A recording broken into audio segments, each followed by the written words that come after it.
Undercover Carson, secret agent.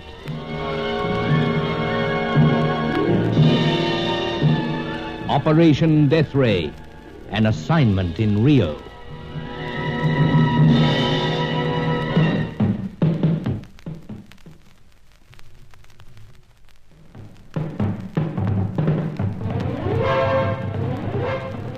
Of the 6 scientists who had originally shared the secret of the Deathray, Zarowski, Bruin, and Schroeder were dead.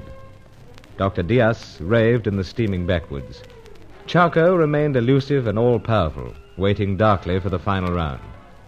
And that final round was due when the Cossack, scientist number 6, arrived in Rio for the great annual festival, the Carnival. We knew that Fay Corelli, Helena Jansen, and my former school-chum Roger Deauville were working against us. Sir Giles Davenport, my Rio contact, insisted on including Bruin's daughter Sally, but I wouldn't have it. Meanwhile, I had neglected his warnings about Fay. I went willingly with her to a secluded spot on the lovely Rio waterfront. It was then that she broke down and made a rather disturbing confession.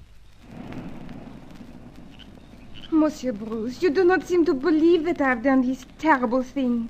Have no fear. I do feel a little strange. The poison is deadly, slow to act perhaps, but already it seems that it's having its effect on you. Right. As said, must get to Angelo. He knows about these things. Then hurry. Come on.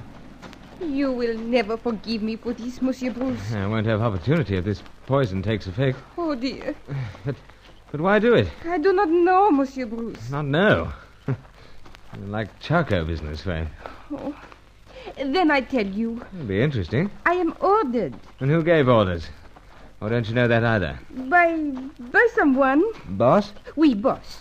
Amazing creature. But, what's that you've got clasped in a little hot hand? The tiny pill, like the one I give to you. Good, I'll take it. No. I'll take it from you only. Help Angelo when he comes to working out antidote, if any. Monsieur Bruce, I can tell you only this.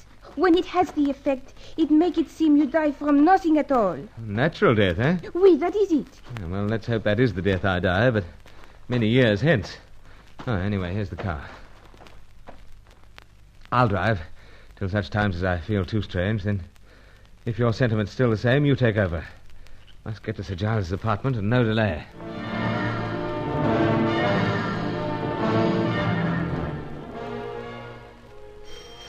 There.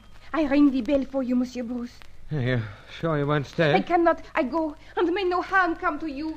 I rather fear it has. Carson, where the deuce have you been? Here and there, sir. Well, don't stand there, man. Step inside. Thanks. I say, you're a trifle shaky on your pins. I'd better sit down. Something wrong? So, sir. Been slipped one of these. Huh? What's that tiny pill? Poison, sir. Poison? And you say you've been given it? Yes, in cocktail. Mademoiselle Corelli. You weren't fool enough to see her, man. Not after... Best we postpone the lecture, sir. Fay admitted this was slow acting. South American variety. Simulated natural death. Great heavens. So I thought perhaps Angelo better get busy. But Angelo isn't here. Not, eh? He went out to get something on that Reliano fellow. Hasn't been sighted since. And then things are awkward, to say the least. Carson, just how far has this got you? Well, enough to make the room swim, sir. You too. Afraid everything's fading away.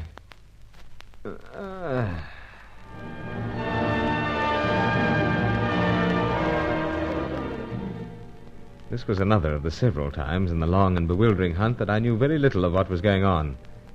I had a distorted impression of a ghastly look on Sir Giles's face, and then oblivion.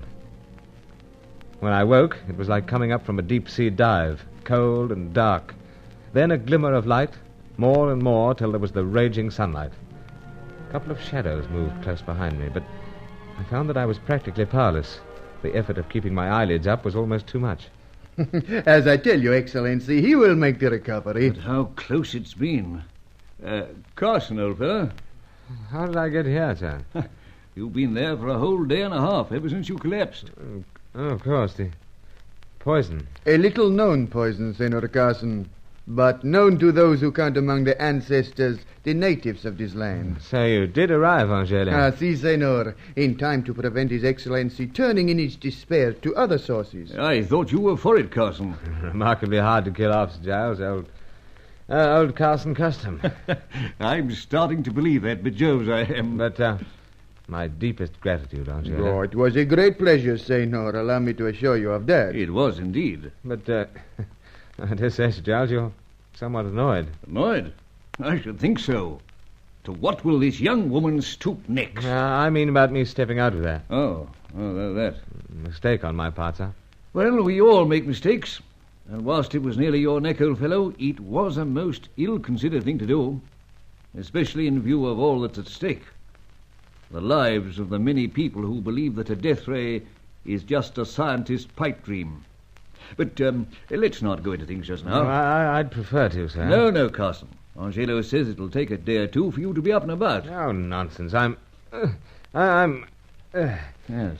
See what I mean? Yes, I am stiff, rather. This deuced poison. When it takes its full effect, senor, all your limbs, they cannot be moved. It paralyzes, eh? Indeed, senor, and eventually it kills. But not you, now. Oh, nice sort of thing to slip a fella. But I wonder when she got the chance. Possibly with cocktails before we went out. Mademoiselle Corelli seems to have quite a flair for doctoring cocktails. Yeah? How so? If my memory serves me right, Carson, there was a time when both you and I were very effectively knocked out after drinking cocktails with Fay. Oh, yes, of course. But not sure that it was Fay. She was one of the very few suspects. Yet no doubt it'll all be cleared up in the long run. There's such a lot to be cleared up, Sir Giles. And what about Raliana? Angelo hopes to get something on him. Indeed. My relatives and acquaintances remain occupied on the task. Oh, well, then... No, old fellow. You rest a while. We'll talk things out later. Besides, I've been given the buzz to stand by for something interesting from London. You have, sir? Yes. Could be something further on that notebook we recovered from poor Jacob Ruin. Or it could be a report on the photographs you sent of your ladyloves. But we'll just let things take their own course at the moment. There's nothing at all that we can do.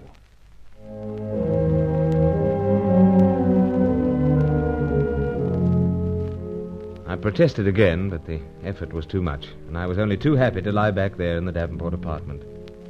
The sun streamed in through the windows, and from way down below on the boulevard came the sounds of the busy Rio traffic. But it was all very frustrating. Charker was gloating, making his plans for the final round, and there seemed to be nothing at all that we could do. Fay Corelli kept ringing, even when 2 days had passed and I was up and about. For you again, Carson. Here, take the receiver. Oh, it's Fay? I fear so. Checking again. Thoughtful of her. Very thoughtful. Monsieur Bruce, where are you? Right here, Fay, my dear. I am happier. You sound so much better today. Am. Ready for anything. Then I could dance all around the phone booth. And where might that phone booth be, Fay? Where? Oh, in a place. But what place? I just walked past and I see it. And because my thoughts are always with Monsieur Bruce, I must run into it and telephone up where you are staying. Yeah, but you must know where, my dear. Wasting your time, Carson. You're wasting I your time. must go now, Monsieur Bruce. Hold on a tick, Fay. About Charco. I give you the tingle again. Fay, every time I mention Charco... Goodbye, Monsieur Bruce. Goodbye. You're right, sir. Waste of time. Mademoiselle Corelli is quite an expert at being vague, old fellow. Vague? It's incredible. But what is the link between Fay and this Charco? I've been giving that particular point quite a deal of thought. Yes, me also, sir. And more bewildering I find it. If Fay is one of our rivals, then how could there be some link between her and Charco? I think I may have an explanation. You have, sir? And a very simple one at that. According to the widow of the unfortunate scientist, Martin Schroeder, Charco had but to collar this Cossack fellow's information, and then he was practically home and dried. So, sir. And furthermore, he boasted that he knew when to meet the Cossack. At the carnival, as Hetty Fitzhenry was able to tell us. But what did he threaten to do during the intervening period? Well, dispose of the opposition, sir. And that includes us, Carson, and all the others. Miss Roger Deauville, Miss Jansen, possibly Miss Bruin, and Mademoiselle Corelli. Includes Fay? Sir, I don't follow. No. Don't be too hasty, old fellow. I'm sorry, sir. It may well be that this charcoal fiend has agreed to spare Mademoiselle Corelli at a price. At a price? Indeed. The price being that she should act as his agent in disposing of the remaining members of the opposition. Now, how does that strike you? Well, must admit a possibility. It would more or less explain her actions. Let's say, for instance, that she was operating previously for some freelance international group. Blighters are always on the job, you know, striving for this and that information, hoping to sell it. Purchased it myself on many occasions. Haven't we all, sir? Charcot knows this. However, noting her undoubted charms, he spares her at a price. Well, must take that up with her. Now, Carson. Remember the last time? I'll take you along this time, sir. Well, I hate to be the gooseberry, but I think it'd be as well. What have we now? Hello? Excellency? At last. Yes, Angelo? First, Excellency, I have this to convey to you. Major Dent has left again to join us. He has? I wonder why they're sending him out. No, that is all, Excellency. But very interesting, Angelo. But there is something of still greater interest. Indeed? It concerns this Reliana. Splendid. So I'm returning at once to your apartment, Excellency. And then I will convey everything to you. Then hurry like a good chap. We are most anxious. See, Excellency. Well, Carson, Aubrey Dent's coming out again. And we may be sure that London isn't sending him out on a pleasure trip. And you say, sir, that Angelo has something on this bird, Reliana? Yes, he says he has, and he's coming along at once. Well, with this in our hands, I rather feel that we may be able to show some progress in the very near future. Now, let's have a snort while we are waiting for Angelo.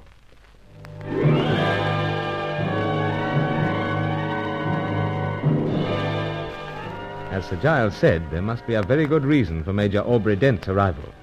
And it would be interesting to know what Angelo had on Reliana, Fay Corelli's admirer. But we were to have a long wait for Angelo, and so another worrying interlude in Operation Deathray.